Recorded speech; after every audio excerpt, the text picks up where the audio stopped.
This, again, is a very significant question to the whole subject of this temple. When will it be built?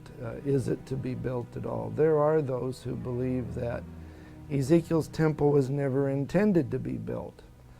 I find that to be a rather hard pill to swallow, to say that a passage of Scripture that takes up 1/5 of the book of Ezekiel was never intended to have any value, especially when it's got so much connected with the details of building, feet and inches, architectural terms, all of these things included in this passage of Scripture.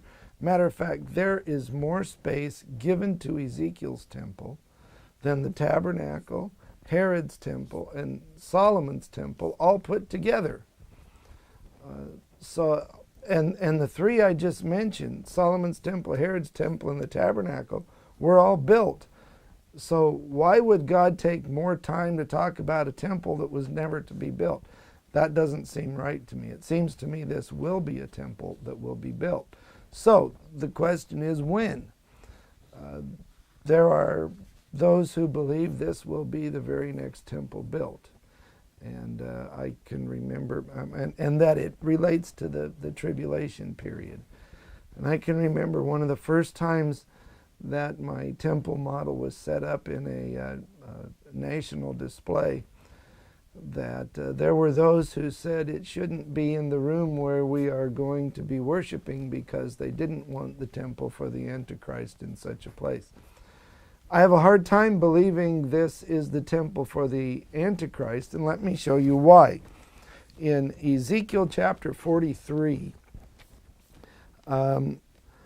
verse 7, well, I'm going to start with verse 6, or verse 5 actually, just so we can get some context to it. Ezekiel says this. He says, "The Spirit lifted me up and brought me into the inner court. And behold, the glory of the Lord filled the temple. And I heard him," that's presumably the Lord, whose glory is in the temple, speaking to me from the temple, while a man stood beside me. "And he said to me," this is the voice from inside the temple, said to him, "Son of man, this is the place of my throne and the place of the soles of my feet, where I will dwell in the midst of the children of Israel forever." Now, I have a hard time viewing those words as being connected with the Antichrist. This is when the glory of the Lord comes into the temple. This is when the Lord is speaking, and I'm assuming the way this all lays out, and when you take a look at the whole temple, which we don't have time to do in this question, but I believe this temple is the temple for Jesus when he returns as King of Kings and Lord of Lords. Therefore, I have a hard time fitting this temple into what we call the tribulation period, or to say that the temple doesn't exist at all. But I believe this is the temple from which Jesus will reign when he comes as King of Kings and Lord of Lords. Those who would say that this is a temple for the Antichrist miss this whole point.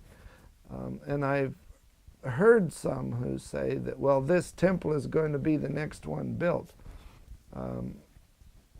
I know from talking with the rabbis who are working on Israel's next temple project, I know that the next temple, even though they would like to connect it with Ezekiel in some way, that the next temple will not be Ezekiel's. They already have on the drawing boards the repeat of Herod's temple, because that's the one they know the most about how it was constructed. They know most about it, about where it belonged on the Temple Mount, and all of this kind of thing. So all of the plans for Israel's next temple are related to building something similar to what was there at the time of Jesus, than of building something that actually looks like Ezekiel's. I believe Ezekiel's is the temple for Jesus when he returns, and probably If we wanted to number temples, this will be the fourth, not the third. The third one would be the next temple to come, but Ezekiel's would be the fourth. That would be my thought about it. This belongs in the Messianic kingdom.